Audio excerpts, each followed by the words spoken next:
for once you get a little bit more comfortable with your hands, I generally try to have one mechanics thing I'm working on and one strategy thing I'm working on. So for instance, excuse me as some of my green tea gets caught in my throat. For instance, like in Terran vs. Protoss, I'm working on this early expand strategy. And the basic idea behind it is that I'd be a little bit aggressive with one Barracks Marauder early, but as I'm being aggressive with those one or two Marauders, I also get a Reaper, so that way I can scout his base as I'm aggressing at him and see what he's up to. Cool. And I also, I early expand and then I make 3 Barracks additionally, and then I keep making Marines. Because I got my Tech Lab early, I can get Stim. Very, very solid little opening there in Terran vs. Protoss. So that's my overall strategy. What am I trying to work on in my mechanics? Well, I notice that when I'm in battles, I really forget to make stuff.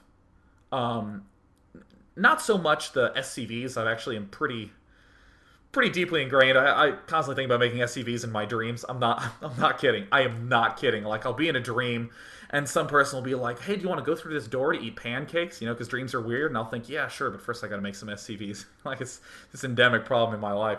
But, like, what am I talking about? God, that was a weird dream that actually happened to me last night. Wow, that was weird. And then my neighbor was there, and he was like, hey, if you eat these pancakes, I'll give you $5,000. And I was like, I'll eat these pancakes. And then I woke up and realized that I was in fact a huge nerd and went ahead and began casting Starcraft. Such is the life of Day 9.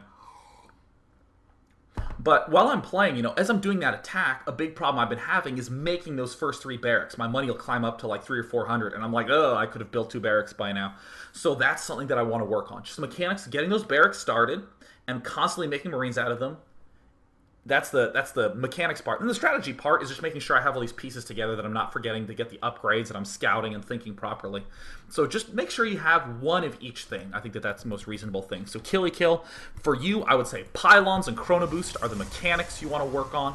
And strategy-wise, I'd probably work on things like keeping a probe out here, keeping a spotter. You know, when you attack, oh no, I think that you should actually be bringing a probe along, so that way you can warp gate your way in. Here's a little probey. Oh, cool. He does have a probe out there. He's going to be building a pylon soon, I hope. Ooh, pylon's a little bit vulnerable. Strategically, I dislike this. I prefer, you know, say a pylon up here, because you can warp units in here and bring them into battle, and the pylon's much less likely to die. Oh, cool targeting by Killy, trying to hit this cybernetics core. Some nice little zapping going on here, but, you know, I'm pretty sure this attack's going to fall, and of course half his units are behind. So that's sort of a little bit of a disorganizational thing. But it's always very useful to just sort of try to identify all the different problems you're having. Strategically, why attack if this player's one-basing? Why do that? Oh, look at him. He's been watching some Asia replays. I can get Marines. Look at him getting combat shield first. That's pretty awesome. I dig Mepper. Go Mepper. You're my hero. But anyways, Killy Kill, you know, why attack when you could just get sentries and zealots and endlessly force field the bottom of his ramp? Really, if you get 6 sentries, that's the magic number where you never run out of force fields. You actually can force field him infinitely. So that's definitely probably the big thing I'd wanna dish out there. So, yeah, you know, that's pretty much going to wrap up the content portion of the show. I also want to say that you can get me everywhere with the word Day9TV. My YouTube is youtube.com/Day9TV. There I'll be uploading the first segments of all my videos, and it'll redirect you to Blip TV. Because Blip TV is where you can get all the videos start to finish, no interruption, because I don't want to have to break my videos up into 12 parts just to upload them to YouTube. So my YouTube is youtube.com/Day9TV. All my videos, every single Day 9 Daily that has ever been done, is at day9tv.blip.tv, and follow me on Twitter at twitter.com/Day9TV. Yeah, all right. And at this point, I'll be happy to take any questions here. So let us open up the IRC client to a little bit of chat. So Monk H says, you said you should transfer probes from main to expo. If your main is saturated fine, shouldn't you just change rally point of main to nexus? And this is actually probably the most important concept as I look for my Kleenex, because my nose is running again. Is it? I guess I'll just have to sniffle until the end of the cast. So this is such an important question, the one that Monk H just asked. Because, there's also a lot of players who, as Zerg, they'll have a lot of drones in their main, and they'll just rally both hatches to the expo and get 8 sets of drones there at a time. The thing to note, though, is in that question, if your main is saturated fine, shouldn't you just change the rally point of the main nexus? There's one issue with that. Actually, two. The first one, if your main is saturated just fine, well, why is it saturated? It should be oversaturated because you should have been so good about constantly making workers that, you had plenty to bring over in the first place. The second issue is that if you rally the main nexus, it takes so long to actually get there that you lose a lot of time with that one little transfer. What you want is one period where some of your guys aren't mining and you have a little bit of a drop in your production, but then because they're evenly split, you end up getting a higher rate of income right after that. You actually see the income, it'll kind of do this and it'll be even as you're doing the transfer, and then the angle of it will go up if you look in those graphs. So it's almost always better to do what's called a Maynard exchange. Maynard was the first player to do that in the original Brood War. Next question I will take by one of the next viewers here. So Funexi says, "Yo, Day 9, what if you play a game and feel like you did everything right, you had good macro, made SCVs constantly, and managed to supply well, but then you blow the game? What do you work at next?" That is a good question to ask, because that is the sort of issue that you'll have, as you're starting to really get into the hardcore levels of the Platinum League, where you get these guys who play hundreds and hundreds of games. Generally, when you're at that level, there is a game-losing moment. At the lower levels, you'll have players who just don't macro very well. So it's there's all this stuff that needs improvement. But you get two players who are playing pretty damn well.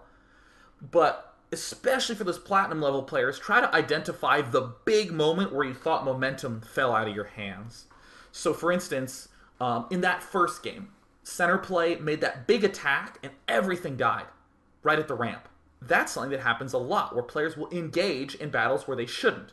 Especially when their macro starts improving and they start thinking, man, wow, I actually have a lot more stuff than I thought. Maybe I can just get in here and get an easy win.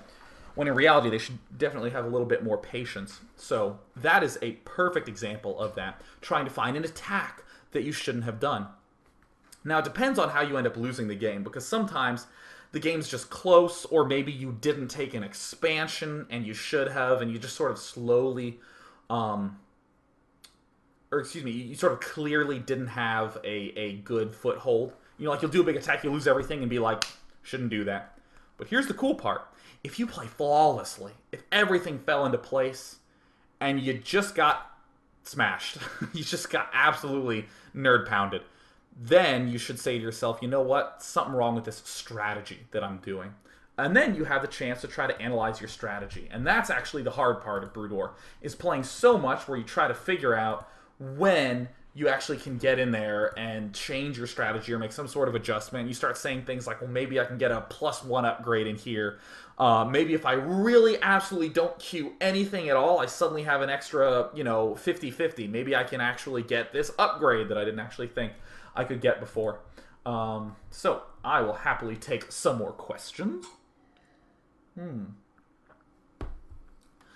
This is another great question by Frame, who says, D9. Ooh, cool, I'm getting abbreviated. I started playing 2 days ago, and for now, I've only played Protoss, but I often see Terran and Zerg units that I'm unfamiliar with. Should I play the other races as well, or should I stick with improving my Protoss? I think this is such an awesome question, because there are many, many, many players who just only play one race, and they're new to the game. That's actually funny, because it's actually having the same discussion with one of my housemates, who was like, yeah, he made this unit, I'd never seen it before. It was weird, because I have two sets of experience with this. One, I play random in Starcraft II, so I've seen all the sides of the races in competitive games. But in Starcraft, I really only played Zerg for a long time. Probably the last 9 or 10 years I was playing, I really only played Zerg. So what I would say is, you should absolutely dabble with the other races. At the very least, you should go and do a single-player game, which is basically playing against Easy Computer, and just make one of each unit, wiggle it around, have it attack your own unit, see how fast it kills stuff, and get a sense of all the stuff that can go on. I actually spent about, I would say, 30 minutes with Terran in 30 minutes with Protoss and 30 minutes with Zerg in single player, just fiddling around, making stuff, and going, oh, okay, cool, this is sort of cool. And then afterwards, I actually jumped into the matches. So at that point, if you only play one race, I think you're okay.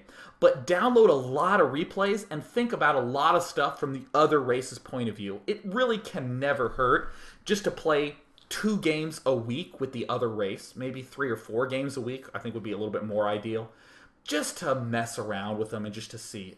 And if you don't have time for that, which I completely understand, because as you might know, I'm the busiest human being in the universe, at least watch the replays. I think it's very important to be aware of the things you can do. Because probably the biggest issue, the biggest reason why most people don't play 3 races is it's just a little bit